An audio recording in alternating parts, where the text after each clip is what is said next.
you're ahead of me. You become successful. I have a choice. Am I going to be jealous of you or go, hey, he did it? I want to learn from you. I can do it too. Exactly. Winners are not jealous of each other. Not.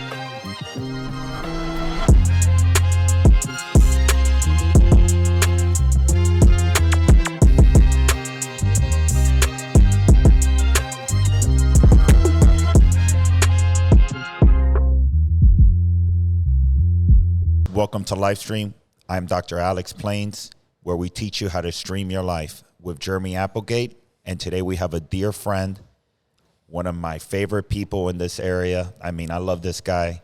We became friends for the last 6 years, and it's Rhett Palmer, the mayor of the airways. Welcome, Rhett.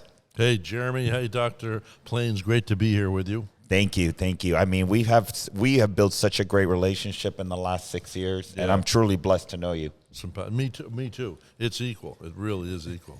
So I don't know why we saved this emotional moment for being on here, but so I'm delighted. I was on your show. I've been on your show for 6 years talking about dentistry and health and how the importance of oral care is, and now I'm delighted to have you here today and showing off my smile. That's right. It's beautiful. That's my Dr. Plain smile.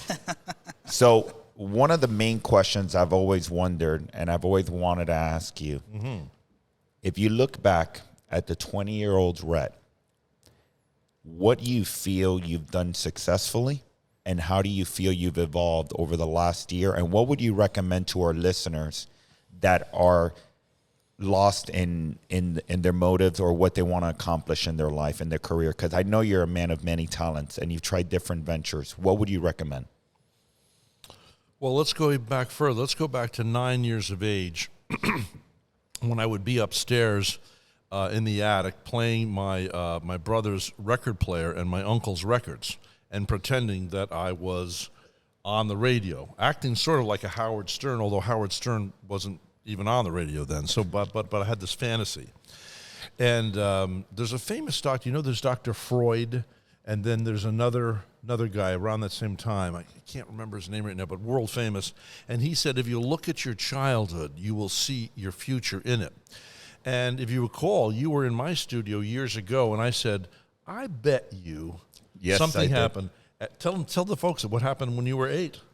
When I'm actually 6, and it's Jeremy makes fun of me because he can't believe it. Here we go. So it's people can't believe it, but it's the I've been thinking about it over and over again, and I think you're born with an innate nature, and part of me was to help people. Well, listen to this. He pulled his friend's tooth at 6 years of age. I cannot even believe that. Yes. I mean, so you're Carl Jung.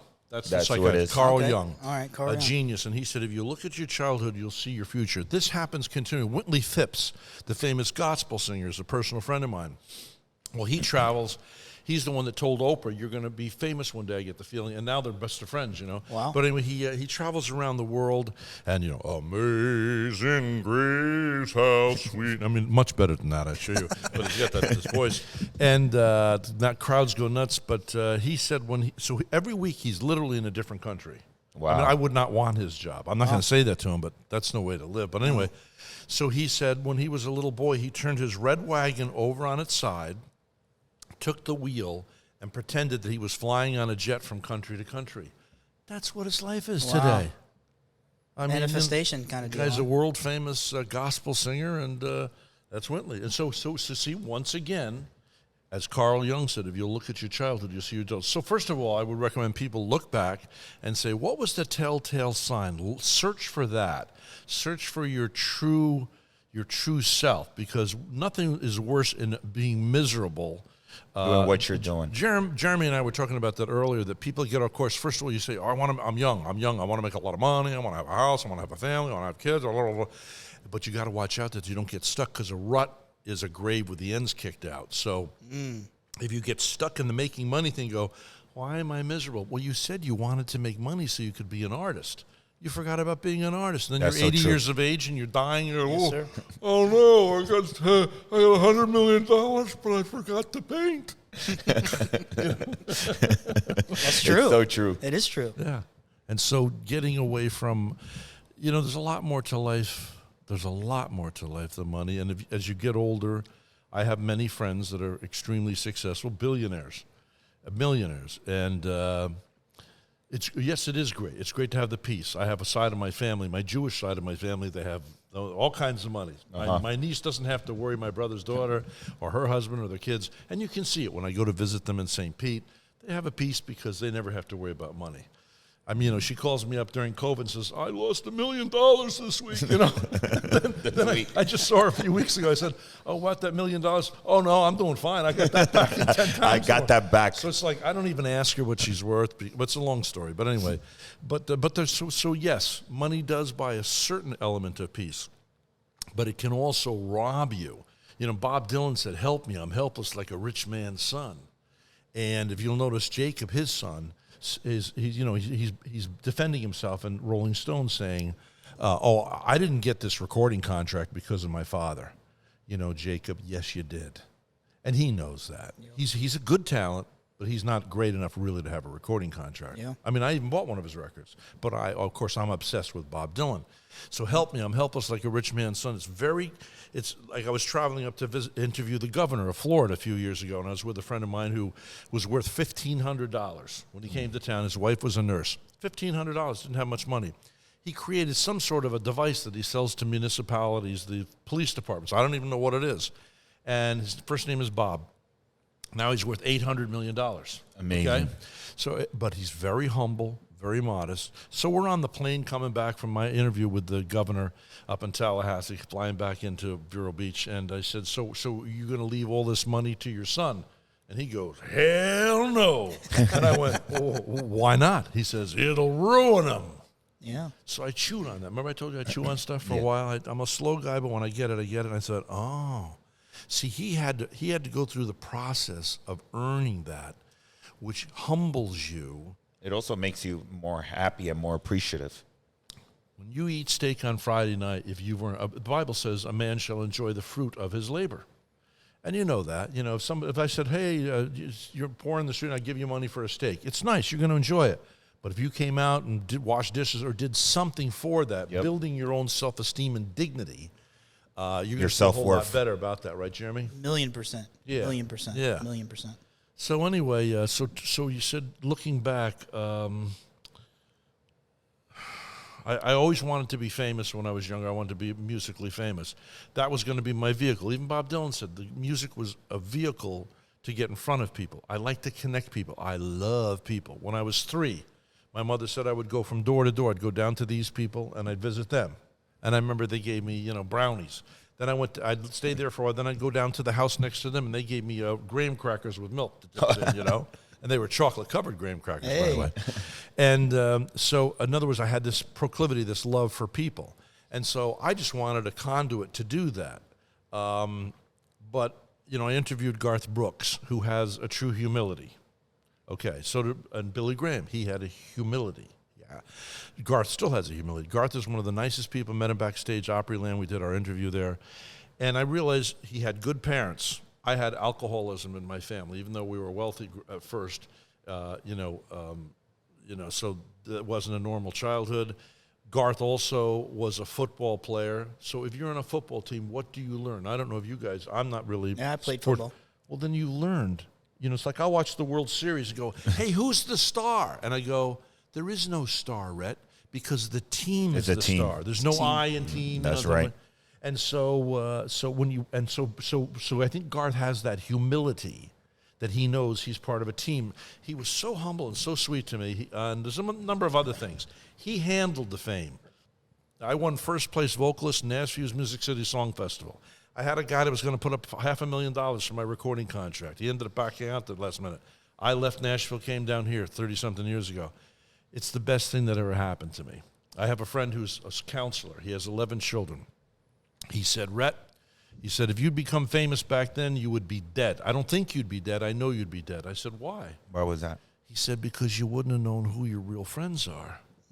Now, some people can handle that. I always wonder how Mick Jagger, how do you handle all these people hang on to your coat when you're famous? And I don't like to hurt people's feelings. And so you're going to want I have no discernment. I'm sort of naive. I'm a big kid in a man's body even now. Yeah, I'm probably the youngest one at this table. You're still connected to your inner child. These guys are It's all good. These It's guys all are good. 30 years younger than me, but I'm the kid at the table. Trust me, I am. So I know some things, but I'm real stupid in other things, which is true of all of us. Wisdom, right? We talked about wisdom earlier. Yes. You got a lot of wisdom.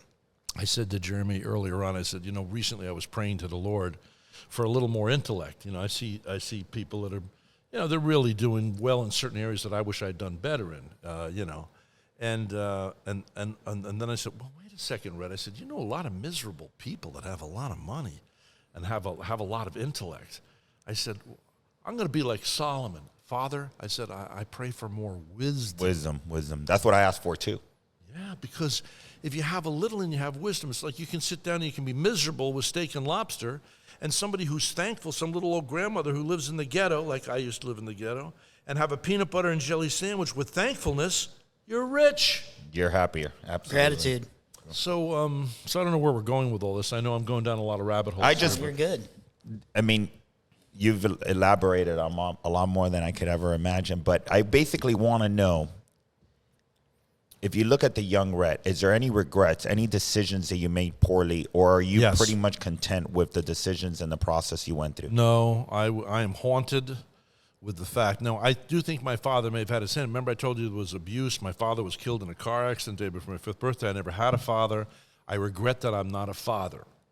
And I asked the father often, I said, why didn't he everybody used to say I'd be a great dad, but I didn't know how to be a dad. What happens? And I had an abusive stepfather from 6 until 12, just vocally, not sexually, not physically, but, the guy was vice president of IBM, but he'd come home and drink every night. He's what you call an alcoholic, a functioning alcoholic. A functioning alcoholic. Yep. And so, you take a little 7-year-old kid. You both are dads. Yep. Would you take a 7-year-old and say, you're never going to amount to anything? I mean, every night he drinks and say, you're never going to be anything. You're a failure.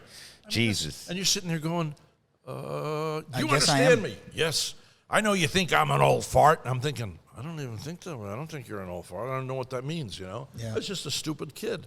But so maybe I wouldn't have known how to be a dad. I don't know. So God didn't allow me to become famous, internationally with the music. I've had my bout of fame with, regionally in radio. It's opened up a door. I get treated very nicely, and I treat others very nicely. But I think you got to be really careful about this worldwide fame, particularly in this age, because there's a lot of weirdos out there. For sure. There is a lot. Look what happened to John Lennon, Yep. a man of peace, and this guy just wants to shoot him to get his name in history. Yep.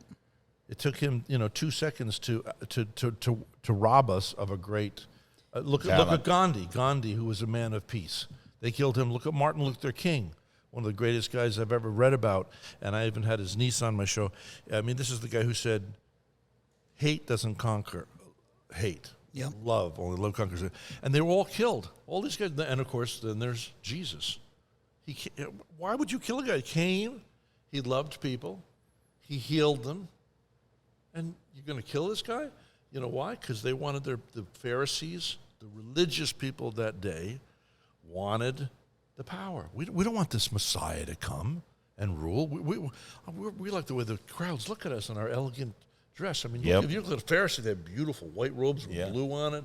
They look like these guys you see on TV that are harassing people for money. Exactly. You got to be really careful. There's some real characters. So anyway, the bottom line is, making fame your goal or having a big bank account, that should come after, money follows ministry. Whether you're a minister as a mayor of a city or you're ministering as a CEO in business, if you give, it'll come back to you. If you screw that up like a Paris Hilton, so she could buy a publicity agent, what's that? I mean, in the days of old, you became famous because you contributed something. So you're going. So basically, you're like what we were talking about in our last podcast: money versus purpose. For me, exactly. I'm so for this is my friend. He's very, very, very successful with his dental arts. Has multiple places, and he helps other dentists get going. But when I asked him the other day, I was getting a tooth worked on or something. He said, "Why are you doing this for money? No. Are you doing this to promote your dental practice? No. I'm doing this to help others for my purpose." And you've come alive with this. You don't care if you make any dough.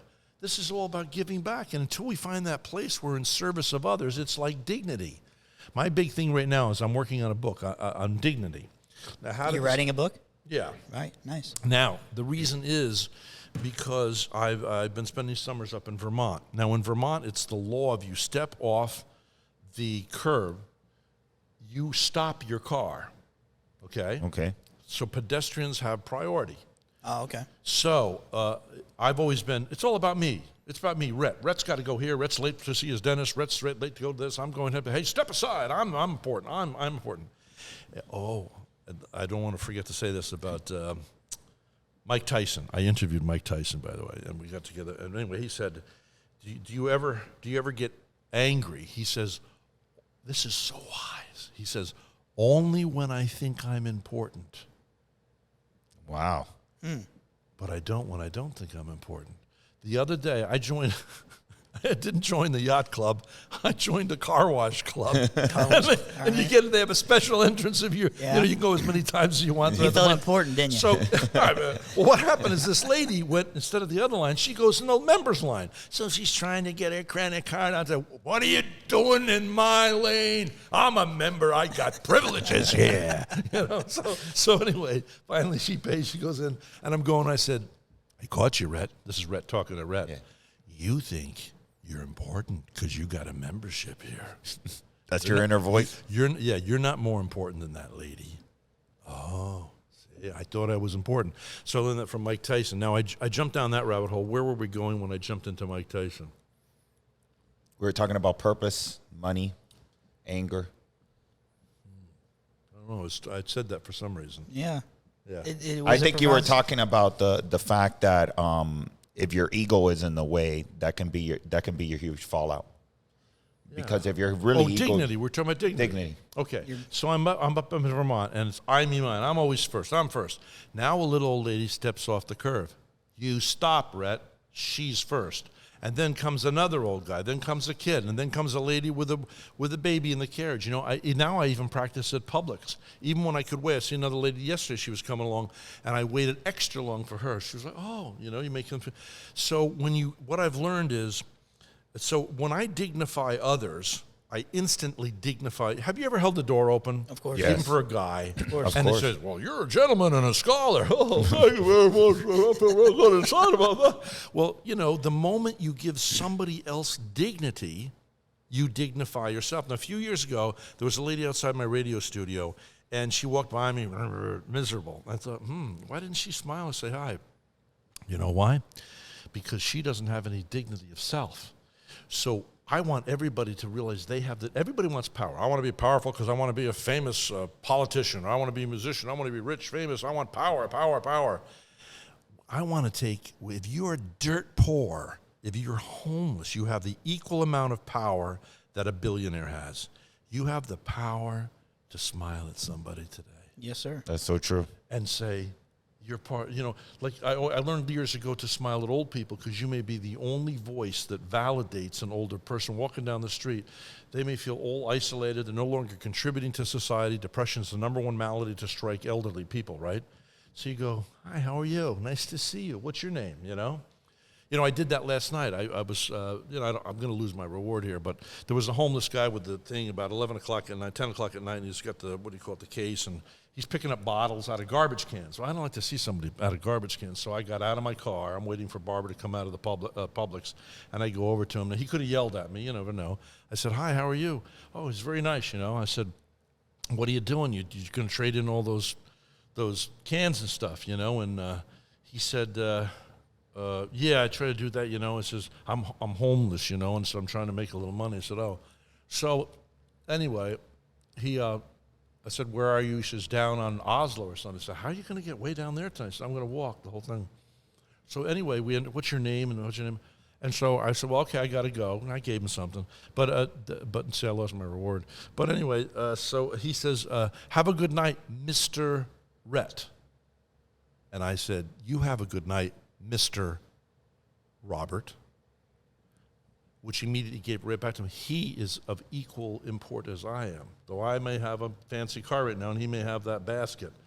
We're both by. And he smiled at me and said, really, thank you for stopping. I mean, so I gave away, hopefully I gave away a little bit of dignity. But that makes you feel special, and that puts something inside your heart too when you do stuff like that for other people. Yeah. And I don't know why we're not more like that as Yeah. humans. You know why? Sometimes we're all caught up in ourselves. We think we don't have any dignity. Oh, well, You think you you're don't invincible. know, like, my wife and I are having problems, so I'm not dignified. I don't have as much money, so I'm not dignified. You have dignity. Yeah. The value is not in the stuff. That's fun. Play with that. Make sure you own it and it doesn't own you. But what you do have is you have power to recognize another human being. Of course. And, say, So- hey, how are you today? You count. You're It's important. so easy. How are you today? You notice Jesus never cut anybody down. It's like my grandmother always taught me. You're talking about a good point. You never know where you're going to be tomorrow. So the tables might shift. One day, Mr. Robert might help you in some type of avenue, and you never know that. Okay, now we're going to get to this as quick as we can. I'd like to read a poem that I wrote recently, if you wouldn't mind. Yes, go ahead. Go right ahead. Let's see if I can find it. Okay, You're also an artist. I am. A musician, Thank an you, artist, a poet. Yeah. Here we go. This is called Hobo Coat. Hobo coat. Do you know what a hobo is? Yes. Yes. I know in our generation. Okay, it's somebody homeless. So it came from a picture. I saw this guy from the Depression, and you could see that it was one of these expensive wool coats that in New York City some rich guy would have owned, but it was frayed and it had been. He had a knapsack on his back, and he's just looking real sad and dirty. Torn, battered, tattered, and frayed, falling apart at the seams. Once owned by a very rich man, envied by those with distant dreams. It's a comfort to wear this thick wool in some strange sort of a way, pretending I can absorb his past prosperity. Pockets redeemed by a dead yesterday. I've got my sack on my back. It holds everything in the world I own. I feel like a king in this coat. It's my castle, my warmth, my home. Though I may be down on my luck, the circle will surely come round. The last may one day be first, getting back up from the depths of down. So dare you toss me a coin and hear a little kindness land in my cup. In the future, I might be walking by tall. This time it's you hungry, looking up. That's wow. You know? So, That's from awesome. what you said. Yeah, you never know how the know. tables might shift. They say we're 6 steps away from being homeless, every one of us. All of us. 6 steps away. This could happen. This could happen. Look, I know of a doctor. He was very successful, just like you. Had a whole family. They go out in the station wagon one day. They're all killed. He walks out of his practice, walks down the street. 20 years later, somebody finds him at a mission, getting a free dinner and listening to Jesus being preached. Had nothing, homeless. You never know what's going to bring you down. So live in the moment. Live in the present. That's one thing that we were talking about this morning, Jeremy and I. Like, we're so focused on the future or even the past that we constantly forget to live in the present. Well, I have a saying with some people I know. I won't say the whole thing, but they say if you have 1 foot on tomorrow and 1 foot in yesterday, what are you doing today? You're urinating on today. They use another term. You have 1 foot here, 1 foot here. What are you doing today? You're urinating on today. That's true. That's true. Today, even Jesus said, tomorrow has its cares of its own. Just handle today. Because 95% of what we worry about is not going to come to pass. It isn't. It isn't. Even the Bible states it. Yeah, we exaggerate the fears, you know. Why is that? I don't know. Why do people sit around and be fearful? Because as a child, that experience, that magic is taken away from you. I think even our parents are very negative the majority of the times, and they're very pessimistic on your opportunities. I agree, pessimism And is little very- by little, they remove that magic of like being a musician or being, the world tears you down. Magic. And you just got to stay consistent. It's like what Rhett is saying. I think if majority of people go back to their passion or that inner child in them of what they really, really enjoy doing, there's no reason or nothing that can stop you. Okay. I want to be a dentist. You're ahead of me. You become successful. I have a choice. Am I going to be jealous of you or go, hey, he did it? I want to learn from I can do you. it too. Exactly. Winners are not jealous of each other. Not jealous, absolutely. And also, and if you're not a winner right now, it's because you don't have enough self-dignity. Realize you have the dignity, and then you won't be dignified or undignified when someone else is ahead of you in line. Yeah, I remember when I spoke to you about starting my own podcast. You know, if you were not my friend, like we were talking about friends and who to trust and who to talk to, like you'll be like, no, that's a terrible idea. But the first thing you did was like, I applaud you. Do you need my services? Do you need anything to support you in this mission that you're on? And that's what true friends are all about. Yeah.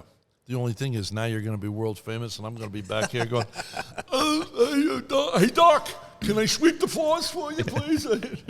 But there'll be dignity there. So now Well, actually, there would be. Yeah. You know, if I go, hey, doesn't this look pretty good? That's right. So one question I've always wondered, and I never asked you, is because we're always talking about different things, but what made you want to start your radio show? What was, at that age, how old were you, if you don't mind me asking, when you started? I was 38, I believe. Now, this will blow your minds, but I'm going to go ahead and say it because we got charlatans on TV and stuff, and I don't like to be associated with them. A girl broke my heart. It's 30-something years ago. I'm in Schenectady, New York. I mean, I was in a vortex. I'm at these Jewish people's house, and he and his wife had become believers in Jesus as Messiah, Yeshua. Anyway, there's about 6 of us, and we're praying, holding hands, and a guy like him, complete stranger, I just met him. He puts his hand on my shoulder, and he says he had a prophetic word. I'm up in Schenectady, New York. I'm living up there now at that time, and says, God told me you're going to leave New York State, and you're going to end up somewhere outside of Orlando, and you're going to have a radio show. I forgot about it. In the meantime, Gerald Durstein's Christian Retreat Center in Bradenton flew me in from New York to do one of my patriotic concerts over there. I meet this Catholic lady who has 8 kids. She says, well, why don't you come and feed the hungry with us in Haiti? I'd already been to Africa. Okay. And I didn't have much dough then, so I ended up doing a concert at a little church, and some guy goes, old white guy goes, I've always hated black people. I always hated them, but God, Jesus gave me a new heart. I'll send you to those people. How much do you need, son? I said, $900. He goes, here's the check. He gave it to you. Yeah, and so I'm off to the Friendly Skies. I'm going to Haiti, and a lovely experience because you get on these trucks and you feed people, and it's all about others, and there's something really gratifying about that. For sure. We come back to America, and that family says, we're going to go over to the other side of Florida and have a dinner with my brother who lives in Vero Beach. Where? Vero Beach. Oh, okay. We go, we eat dinner, Jack Baker's Lobster Shanty, we go back. Year or two later, I'm driving down this road, and I go, I'm going to visit my brother who lives with his wife in his sailboat on Key West. And I said, hey, maybe we could stop in there. And this is a true story. As I took the turn, I said, this turn may change our lives forever. Well, one thing led to another. I started looking for a place for my parents to retire and buy. Anyway, ended up living in Vero Beach. They ended up hiring me to sing for the LA Dodgers the 4th of July. I moved there July 4th, 1993. A year later, they had me sing. I'm a guest on a radio show, and I'm acting like I'm acting today, except worse. And I get called in the next day by the manager. He says, were you on our station yesterday? And I yes, sir. Is there a problem? He goes, no. He says, we have boring radio, and you have personality. Would you like to be in the radio business? So 2 years into that, I went, oh, my word. It came to pass. I'm on the radio. Now I've been on the radio 28 years. It's an amazing story. And you've interviewed some high-profile people. For sure. Yes, God's been. Well, I told God once. I said, if I don't get Billy Graham, I don't believe you've been in this. I got favor with this publicity agent. I got to spend time with Billy Graham and interviewed him. And he's the sweetest, humblest, kindest man I ever met in my life. Closest thing to Jesus. Wow. And he treated me like a dad. But I wanted to interview General Colin Powell. General Colin Powell, who I told him, too, I would support him if he ran for presidency. He didn't run because his wife had psychological treatment, and he was afraid that the press would drag her through them. So we lost our first African-American president, who would have been a great president. We lost him because he was afraid of the press dragging. Media. Yeah, the media. Who else? I wanted to meet Garth Brooks. I got to be backstage. Matter of fact, I'm persona non grata. You know that Elvis was persona non grata at Opryland? You know that Hank Williams, hey, good looking, he's persona non grata. What's his name? Johnny Cash kicked out the lights one night when he was drunk. So I'm backstage, and the man with his tie, and he says, now you can interview anybody backstage here, little Jimmy Dickens, whoever, but leave Martina McBride alone and don't talk to Garth Brooks. He doesn't, you know what I mean? Because he's a megastar. So who do you think I get to meet? Of course. Garth Brooks is walking by me. I said, excuse me, Mr. Brooks. I said, I'm just on a small station in Florida. I'm not going to do you any good, but would you give me an interview? He says, I'm going to go out there and sing. When I get off, Rhett, you and I are going to spend some time together. Wow. That's awesome. And then I got to sit with Martina McBride with those beautiful blue eyes. She wasn't real warm to me, though, but maybe she's kind of wondering, who is this guy? But whatever.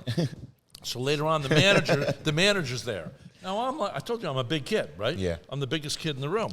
So the manager's over there in the shirt and tie said, hey, I got Garth Brooks and Martina McBride. And all of a sudden, and after that, I was persona non grata next year. They wouldn't let me no back. kidding? They wouldn't let you back. No more publicity You tickets. were for red that guy. flagged. You're on the blacklist. But I was just happy that I got to meet these guys. And Sure. So Garth was very humble, very sweet, very kind. Tommy Lee Jones was odd. I said, so who are your heroes? He says, Cowboys.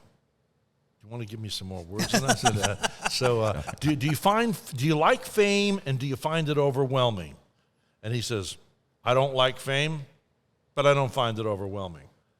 Oh, okay. Gee, thanks for the long answers here. I didn't say that, but I would like.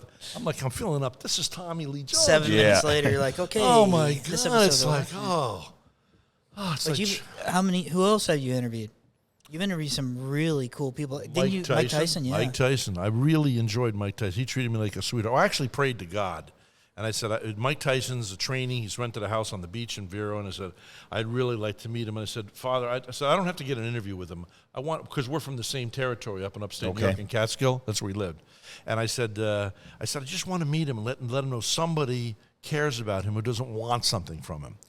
Well, back then we were in, Blockbusters. Blockbuster. Now, going into a Blockbuster during the day was as bad as me as going into a shop to buy pornography. It just seemed, you just Blockbuster and all these movies that are bad and they're worldly, and what am I doing in here? I went to return a movie, and for some reason this one day I went inside and I'm looking, and there he is. I said, hey, Mike, how you doing now? And we're talking. I'd like to get an interview with you sometime, blah, blah, blah. Okay. And then he goes off and I go off. There's a time, you don't overdo it.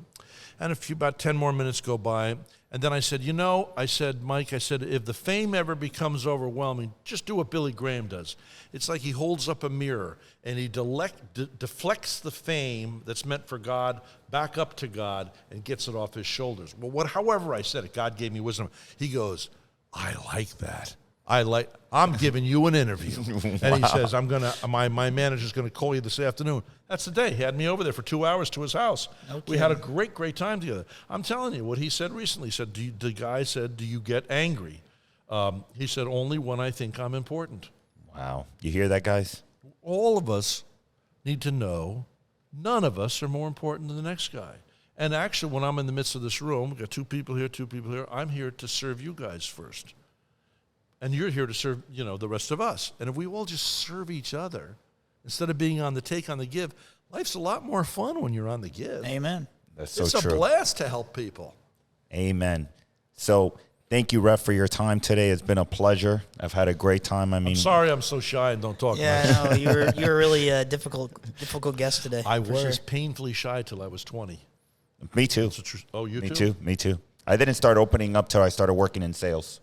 There you go. Phone sales. I was extremely shy. I would walk into a room and I would be hiding behind my mom or my grandmother in order for people not to see me. That's how introverted I was. Yep. Look at me now. Look at him now. Here comes trouble. Watch out. Thank you, Rhett. Thank you so much for your time. Thank you for having me. Thank you. Nice to meet you, Jeremy. Absolutely, you too. You can follow us at Dr. Alex Plains, or you can listen to us in Dr. Alex Plains live stream on YouTube. Thank you.